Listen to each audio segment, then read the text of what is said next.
누가복음 12장 위선과 탐욕. 소제목입니다. 예수께서 위선에 대해 경고하심. 12장 1절에서 3절.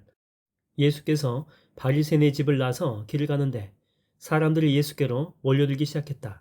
어찌나 많이 몰려드는지 서로 밀고 밀리며 밟고 밟힐 지경이 되었다. 이때 예수께서는 무리를 안타깝게 보시면서 제자들에게 먼저 말씀하기 시작하신다. 바리새파 사람들의 누룩을 조심하여라. 그들은 위선자들이다. 누룩은 술이나 빵을 만들 때 쓰이는 발효제이다. 누룩은 그것의 일부가 전체를 부풀게 만드는 파급성의 효과로 인해 성경에서 종종 부패와 악의 상징으로 사용되었다.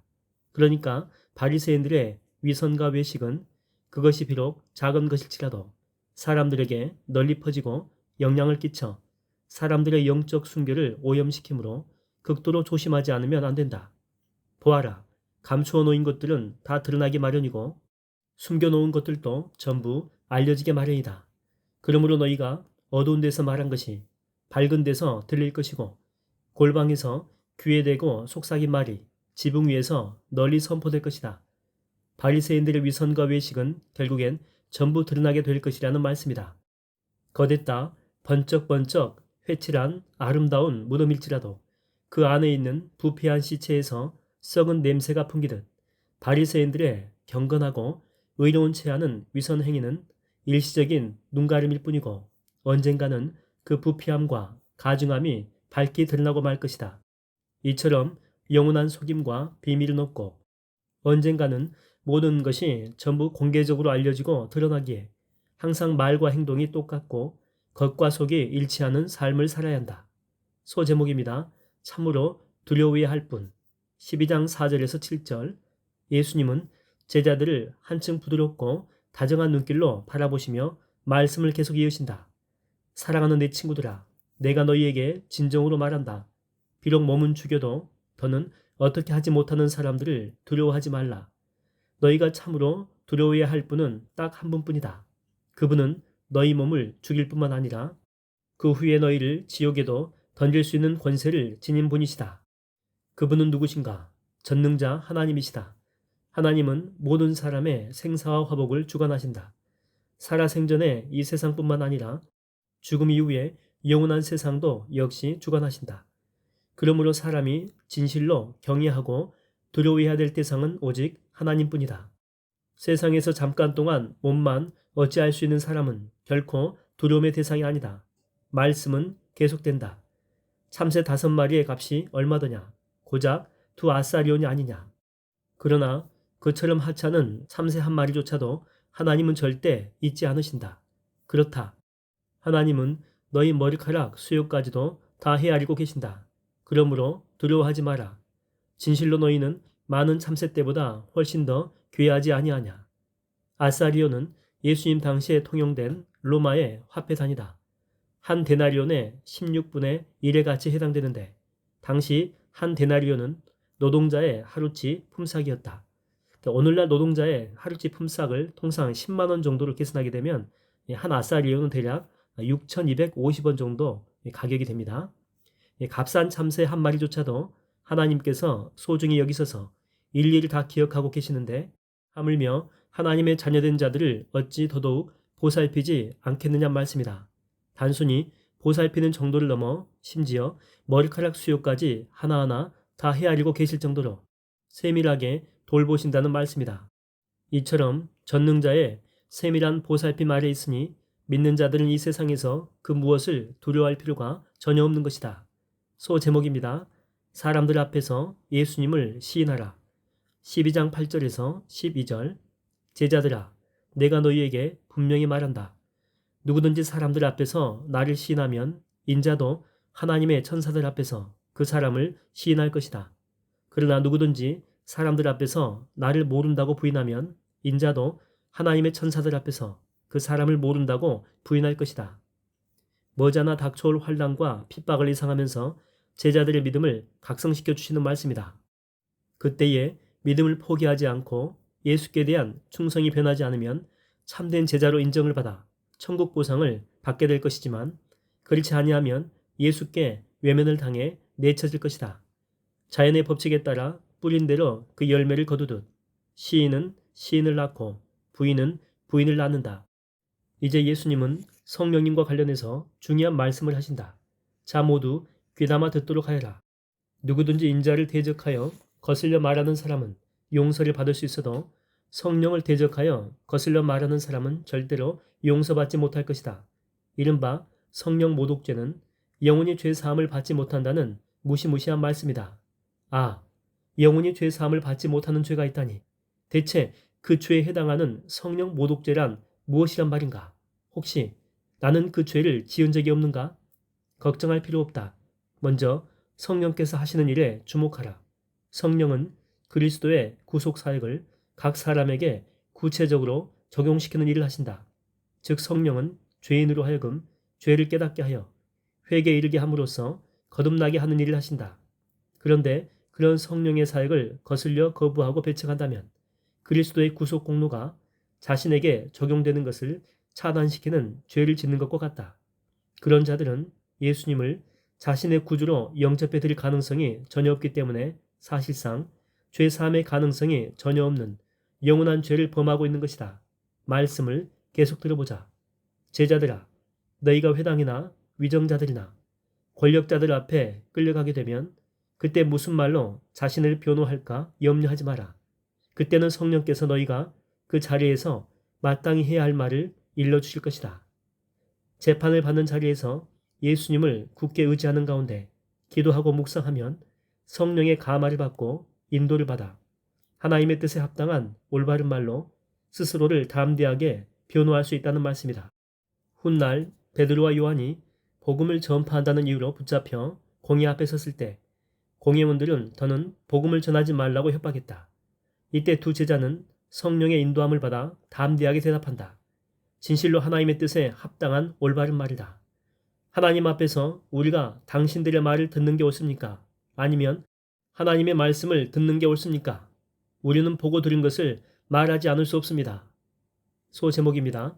어리석은 부자의 비유 12장 13절에서 21절. 제자들을 향한 예수님의 말씀이 일단락되자 그동안 쭉 기다리고 있었다는 듯 무리들 가운데 한 사람이 얼른 나오더니 예수님께 말한다. 선생님, 저 부탁이 하나 있습니다. 제 형들어 집안 유산을 저와 나누어 가지라고 말씀해 주십시오. 당시 집안의 유산 분배와 관련하여 이에 당사자들끼리 분쟁이 발생하면 당사자는 랍비, 율법 선생이죠. 율법 선생에게로 가서 그 문제를 해결하곤 했다. 그래서 여기 이 사람도 예수님께 그런 부탁을 했는데 그는 예수님을 단지 저명한 랍비 정도로만 생각했다. 이때 예수께서 그를 딱하다는 듯 바라보며 대답하신다. 이 사람아, 누가 나를 당신들의 재판관이나 재산 나누는 사람으로 세웠단 말이요. 나는 당신 집안의 유산 분배에 관해서 관여하지 않겠소.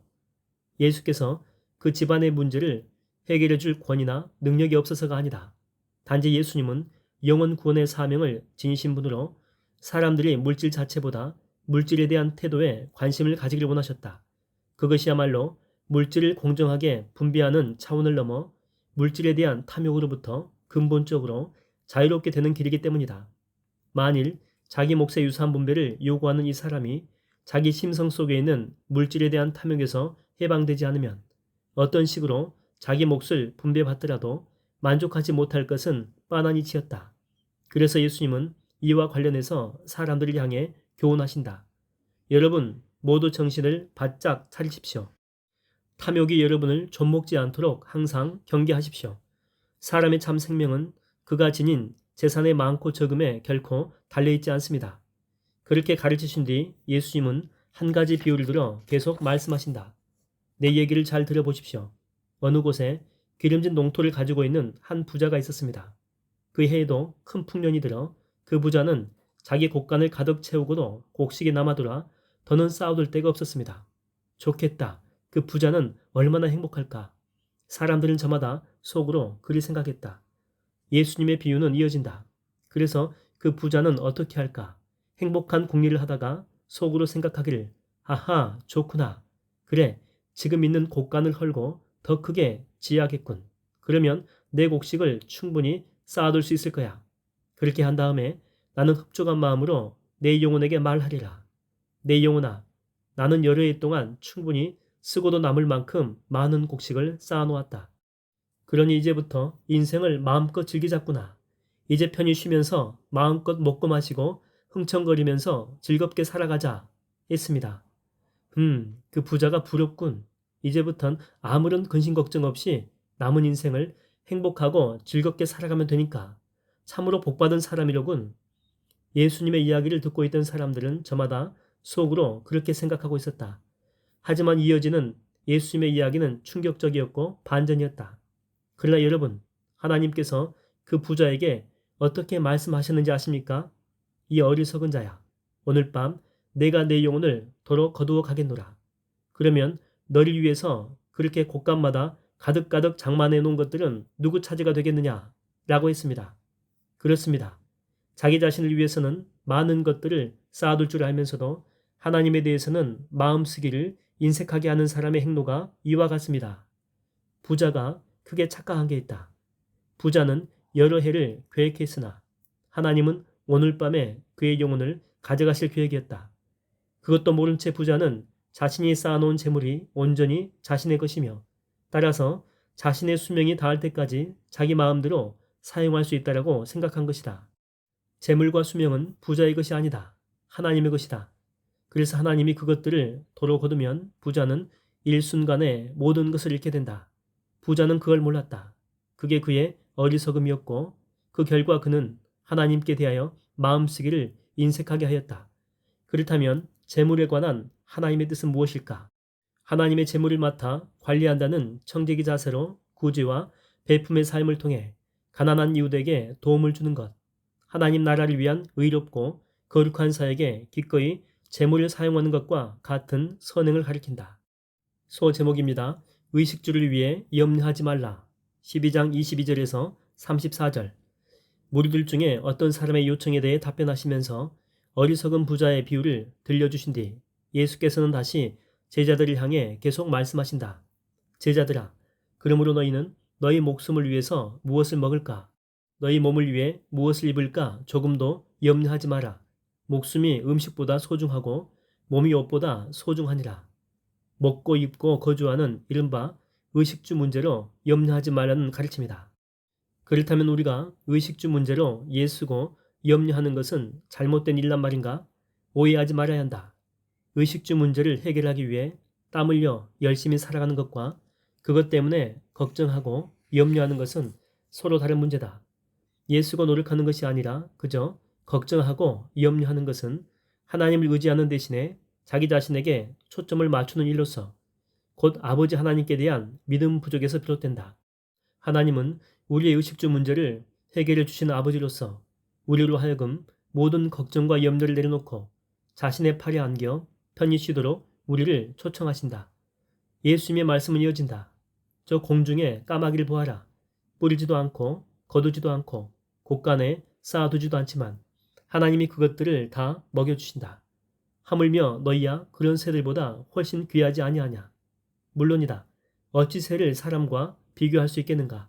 예수님은 새들 중에서도 특별히 공중의 까마귀를 예로 드셨다. 유대인들은 까마귀를 부정하고 불길한 새로 알고 싫어한다. 그런데도 예수님이 그런 새를 예로 드신 데에는 부패한 시체를 먹고 사는 한낱 부정한 짐승인 까마귀조차도 하나님께서 돌보시는데 하물며 하나님의 형상과 모양대로 지음받은 사람, 더군다나 하나님께서 택하신 그분의 자녀들이야 오죽하랴 라는 의미가 담겨 있다. 말씀은 이어진다. 한번 생각해 보아라. 너희 중에 누가 염려한다고 또 걱정한다고 해서 단 하루인들 자기 수명을 늘릴 수 있느냐? 이처럼 너희가 지극히 사소한 일조차 해낼 수 없는데도 무엇 때문에 다른 일들을 그토록 염려하고 걱정하느냐? 실제로 그러하다. 걱정과 염려는 아무리 많이 하고 오래 해도 사람에게 아무런 도움이 되지 않는다. 몸과 마음만 상할 뿐이다. 저 들판에 백합화를 보라. 백합화는 스스로 씨를 닿지도 않고 배도 짜지 않지만 모든 영화를 누린 솔로몬도 저 꽃만큼 아름답게 차려입지 못하였다. 믿음이 적은 자들아. 오늘 피었다가 내일 아궁이에 던져질 저 들판의 풀들조차도 하나님이 그토록 잘 입히시는데 하물며 너희일까 보냐. 그러므로 너희는 무엇 먹지, 무엇 마시지 하면서 염려하지 말아라.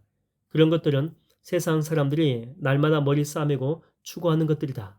사실 너희 하늘 아버지께서는 그런 것들이 너희에게 필요하다는 것을 익히 알고 계시느니라. 예수님은 자연이라는 시각적인 예화를 통해 모든 동물들이 어떻게 살아가고 있는지를 보여주셨다. 까마귀는 걱정하지 않는다.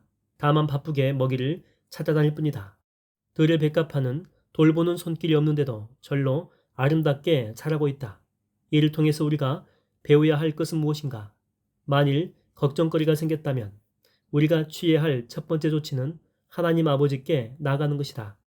하나님께 어려움을 아뢰고 도움을 요청하는 것이다. 그런 과정에서 믿음의 눈을 크게 뜨고 하나님이 제공해 주시는 옳고 선한 방도를 찾아야 한다. 하나님을 떠나 혼자 끙끙대며 걱정하고 염려하는 것은 믿음 부족에서 비롯된 에너지 낭비일 뿐이다. 이제 예수님은 사람의 의식주에 관한 가르침을 끝맺으면서 중요한 말씀을 하신다. 제자들아, 너희는 먼저 하나님의 나라를 추구하여라. 그리하면 하늘 아버지께서 그 모든 것들을 너희에게 더하여 주실 것이다. 믿는 자들이 추구하고 지향해야 할 삶의 우선순위가 무엇인지를 분명하게 알려주는 말씀이다. 무엇보다 먼저 추구해야 할 것은 하나님의 나라다. 즉 하나님 나라의 건설과 확장 등에 관련된 모든 일들이다. 의식주 문제는 그 다음으로 그 문제는 하나님의 나라를 먼저 추구한 자들에게 하나님이 보장해 주시는 것이므로 조금도 염려하거나 걱정할 필요가 없다. 제자들을 향한 예수님의 가르침은 이어진다. 어린 양들아, 너희는 적은 무리지만 두려워하지 말아라. 너희 하늘 아버지께서는 그 나라를 너희에게 주시기를 진정 기뻐하신다. 그러므로 너희가 가진 소유물을 팔아 가난한 자들에게 나누어 주어라. 그리하여 너희 자신을 위해 영원히 낡아지지 않는 지갑을 만들어라. 그렇게 너희 재물을 하늘에 쌓아두면 거기에는 도둑이 들거나 좀 쏠 일이 절대로 없다. 명심하여라. 너희 재물이 있는 그곳에 너희 마음도 함께 있느니라. 자신의 소유물로서 가난한 이웃을 돕는 구제 행위가 하나님 나라 곧 천국에 보물을 쌓아두는 기름을 밝히는 말씀이다. 그렇다면 예수님은 우리가 우리의 소유를 전부 팔아 구제에 사용하기를 원하시는가? 예수님이 가르치고자 하는 교훈의 핵심에 주목하라. 그것은 우리가 우리의 소유물을 파느냐 안 파느냐의 문제가 아니다. 요점은 이것이다. 우리가 가진 모든 것은 하나님께 속한 그분의 것이다. 하나님은 우리에게 그것을 관리할 수 있는 청지기 책임을 맡기셨다. 그러므로 우리는 지혜롭고 선한 청지기가 되어 우리에게 맡겨진 소유물로서 하나님의 영광을 높이고 그분의 거룩한 뜻을 이루는데 잘 활용해야 한다. 와, 지금껏 들어보지 못한 놀라운 가르침이다. 맞아, 내 답답한 가슴을 뻥 뚫어주는 신선한 말씀인걸? 사람들은 저마다 놀라며 감탄했다. 예수님의 가르침은 말씀 하나하나가 새롭고 향기로웠다. 어딘가 피어있는 백합화가 자기 이야기를 하는 것을 알고 기뻐서 더 많은 향기를 풍기고 있는 것일까? 소제목입니다. 늘 깨어 있어라. 12장 35절에서 48절.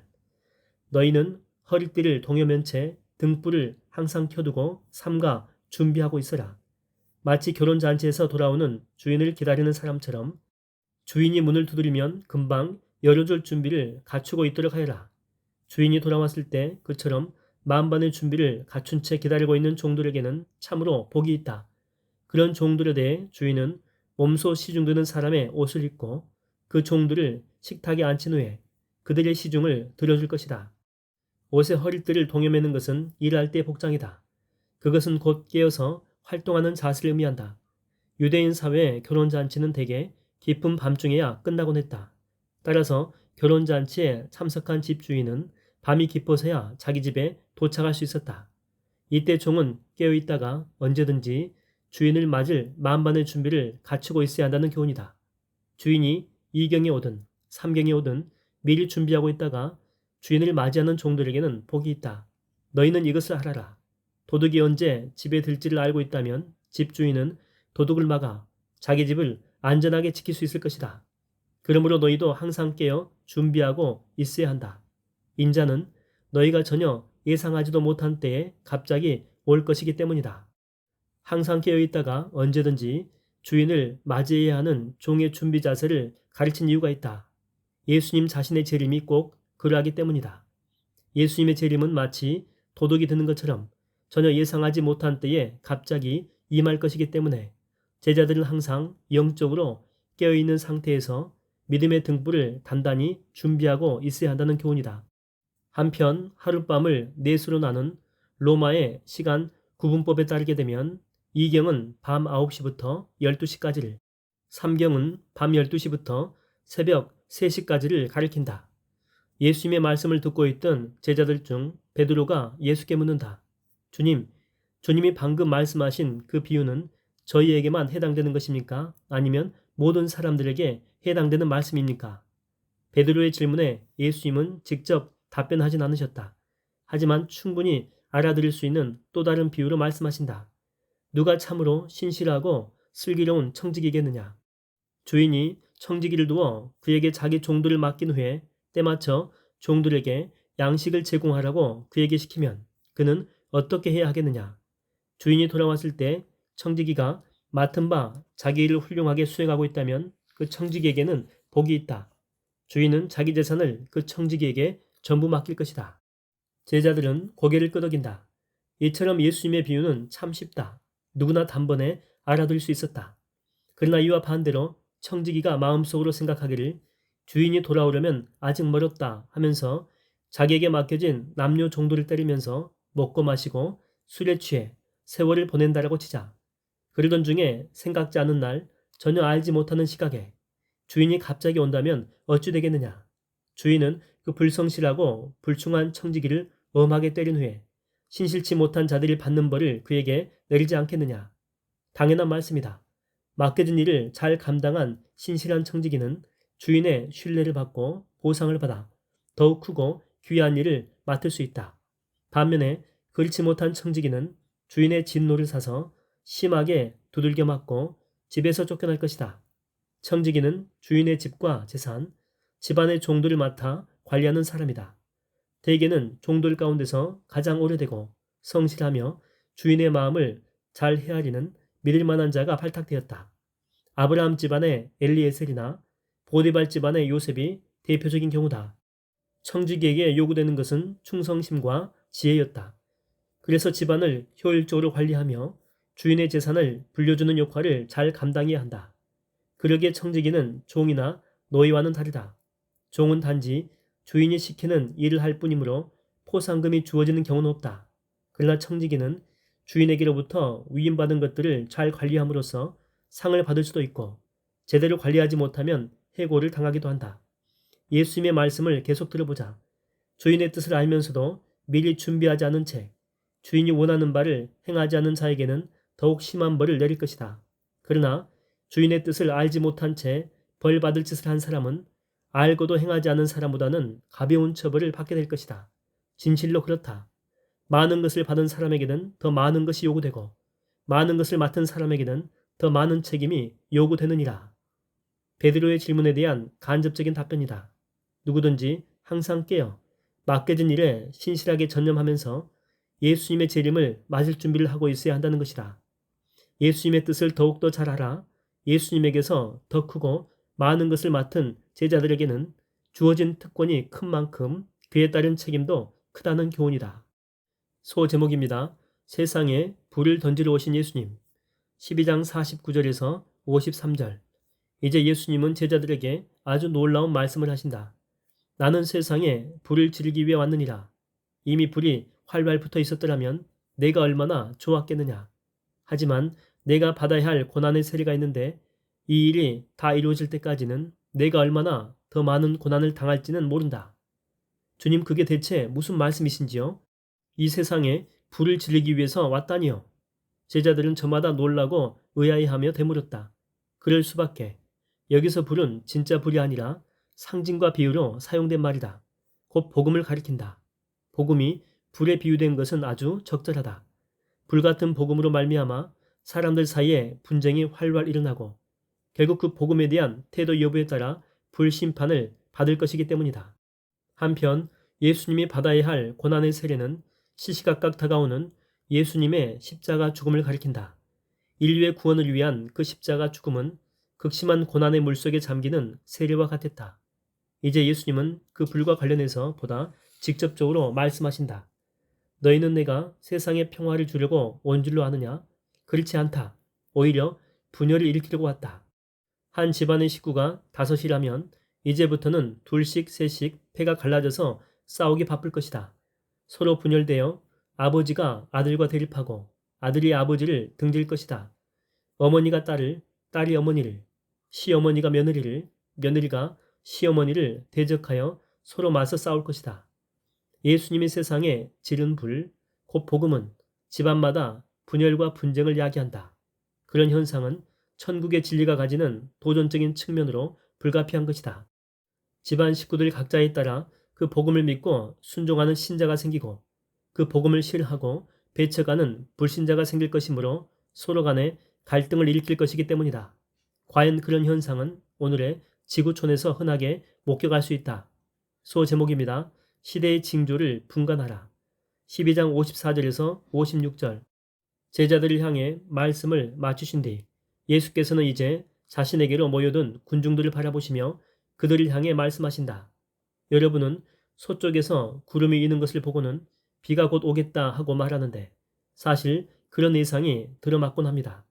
또 남풍이 불면 날씨가 더워지겠다 하고 말하는데 그건 역시 들어맞곤 합니다. 이스라엘의 기후 상황을 고려할 때에 소나기를 몰고 오는 비구름은 서쪽의 지중해상에서 발생하였다. 그리고 무더운 바람은 남쪽의 사막지대에서 불어왔다. 이제 예수님은 이처럼 사람들이 서쪽의 구름과 남쪽의 바람을 통해 기후를 예견한다는 이야기를 꺼낸 까닭을 말씀하신다. 보라 위선자들이여, 여러분이 이처럼 하늘과 땅의 기상은 잘 분간할 줄 알면서도 어찌하여 이 시대의 징조는 분간할 줄 모르는 것입니까? 메시아 예수가 하나님 나라의 메시지를 전하는 것을 보고 들은 사람들이라면 이제 곧 천국의 도래가 가까이 임했다는 것을 깨닫고 죄악에서 돌이켜 회개하고 하나님의 나라를 추구하는 삶을 살아가야 옳았다. 하지만 예수님 당시의 사람들은 그런 시대의 징조를 전혀 분간하지 못한 채 도리어 예수님을 배척하고 그분의 메시지를 무시했다. 소제목입니다. 고소하는 자와 화해하라. 12장 57절에서 59절. 시대의 징조를 분간하라는 가르침과 관련해서 예수님은 군중들을 향해 가르침을 계속 베푸신다. 이번에는 채무자가 자기 빚으로 인해 법정에 서기 전에 어떻게 쓰던지 채권자와 화해함으로써 그 문제를 해결하는 것이 꼭 필요하다는 사실을 일러주신다. 여러분은 어찌하여 무엇이 옳은 줄 스스로 판단하지 못합니까? 당신을 고소하는 채권자와 법정으로 가고 있다면 당신은 가는 도중에 그 사람과 속히 화해하십시오. 그렇지 않으면 그 채권자는 당신을 재판관에게로 끌고 갈 것이고 재판관은 당신을 형무소 관리에게 넘길 것이고 형무소 관리는 당신을 감옥에 집어넣을 것입니다. 잘 새겨 들으십시오. 그렇게 되면 당신은 마지막 한 푼까지 다 갚기 전에는 절대로 감옥에서 풀려나지 못할 것입니다. 채무자가 자기 빚 때문에 감옥에 갇히지 않는 유일한 방법은 어떻게 쓰든지 채권자와 화해하는 것뿐이다. 이처럼 하나님께 빚진 사람들, 그러니까 1차적으로는 예수님 당시의 이스라엘 백성들이고 궁극적으로는 인류의 모든 사람들이 가리킵니다.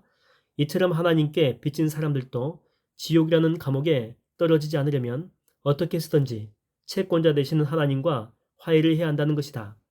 하나님과의 그런 화해는 마지막 날 최후 심판이라는 법정에 서기 전에, 다시 말해 아주 늦기 전에 이루어지지 않으면 안 된다. 시대의 징조를 잘 분간하여 자신의 죄를 회개함으로써 하나님과 화해한 뒤 이후로는 하나님의 말씀에 따라 올바른 삶을 살아가야 한다는 것이다.